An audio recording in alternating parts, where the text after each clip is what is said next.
Hello, my name is Christopher Tran, and today I'm going to be talking about seated dumbbell shoulder press. The seated dumbbell shoulder press is a training exercise that focuses on strengthening the deltoid muscles.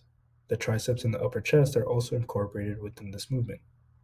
This exercise can be accomplished through the usage of dumbbells, a barbell, kettlebells, or machines such as the Smith machine. The action represents lifting objects overhead, making it functional for daily activities such as reaching high shelves or lifting items above head level. In this example, we're going to be talking about dumbbells. You will now see a video of an example of the seated dumbbell shoulder press, and after viewing the video, we will then break it down step by step.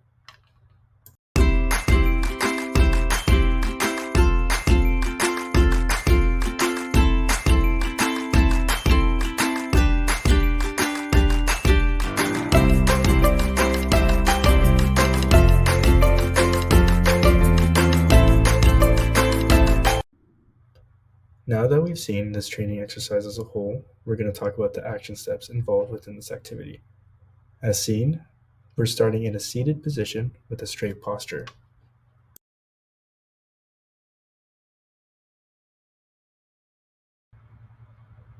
As seen, we utilize our knees for support and stability to properly put our training weight at shoulder height. Now that our training weight is at shoulder height, we're going to hold with our elbows flexed and our palms facing anteriorly. We're also going to engage our core and our glutes for stability. At this point, we're going to press the weight overhead like so until the elbows become extended but not fully locked and our shoulders are flexed.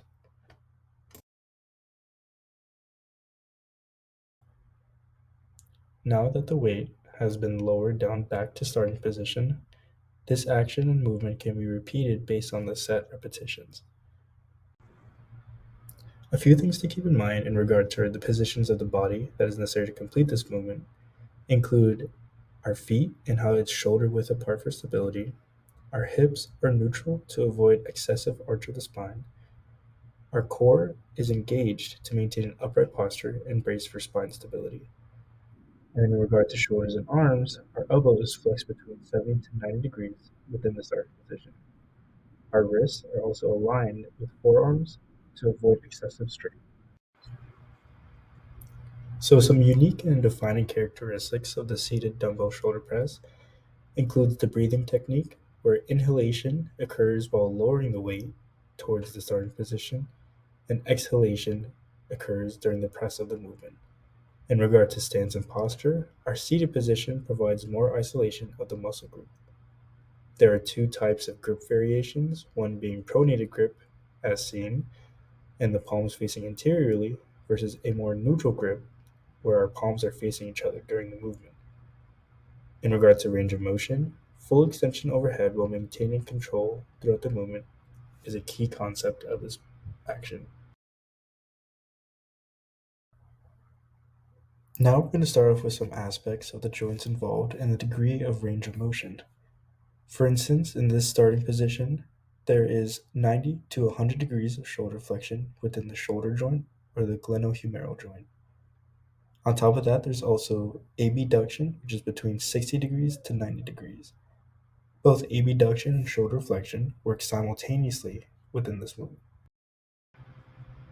The humeral ulnar joint, or the elbow joint, in the starting position is also at 90 degrees. Once we reach the desired top position, the ROM is going to end up looking like around 140 to 160 degrees of shoulder flexion, and the humeral ulnar joint reaches 10 degrees of elbow extension. It is best to avoid lockout to reduce strain. Some other joints that are involved, it includes the radiocarpal joint, otherwise known as the wrist joint, and there is neutral to slight extension around 5 degrees to 10 degrees. The scapula, or the scapulothoracic joint, has an upward rotation of around 60 degrees. The spine is neutral with slight extension. The hip, or the coxofemoral joint, includes hip flexion of around 90 degrees. The knees or the tibiofemoral joint includes knee flexion of 90 degrees, and the ankle or the talocrural joint is neutral around 90-degree dorsiflexion. So now we're going to mention some of the primary muscles that are involved within this movement, including the agonists or the primary movers, which includes the anterior and medial deltoids, which helps with the overhead pressing motion. The synergist or the assistants includes the triceps brachii, which helps with elbow extension, the upper pectoralis major, which assists with the press, and the rotator cuff muscles, including the supraspinatus, infraspinatus, teres minor, and the subscapularis, which helps stability and prevents unwanted movements throughout the movement. The antagonists, or the opposing muscles, includes the latissimus dorsi, which controls the downward movement, and the posterior delts and the traps, which stabilizes the scapula. So some types of muscle contraction that's included within this movement is the concentric, which presses the weight up, where the agonist muscles shorten and generate force. The eccentric includes lowering the dumbbell, where muscles lengthen under the tension and controls the downward movement.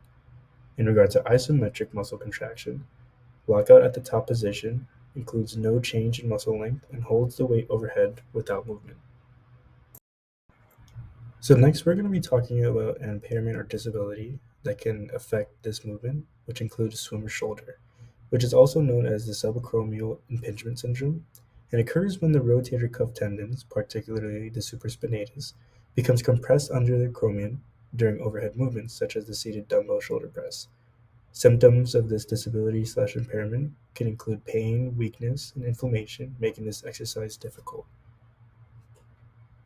So some aspects of the movement that can be altered or prevented includes the overhead motion, which limits the range of motion and can cause pain around 80 to 100 degrees. Some concerns about external rotation stability come into play, where weakness or instability during the pressing movement can be a concern.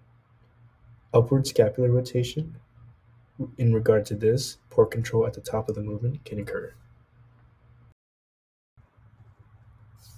So if swimmer's shoulder is an issue, there are certain adaptations or modifications that can be used. Example would be using a neutral grip, which reduces shoulder abduction and minimizes impingement. Another one would be reducing the range of motion of the full motion of the movement, avoiding the impingement zone, utilizing resistance bands instead of free weights, and using a shoulder stability brace during the workout. For example, this is what a stability brace would look like.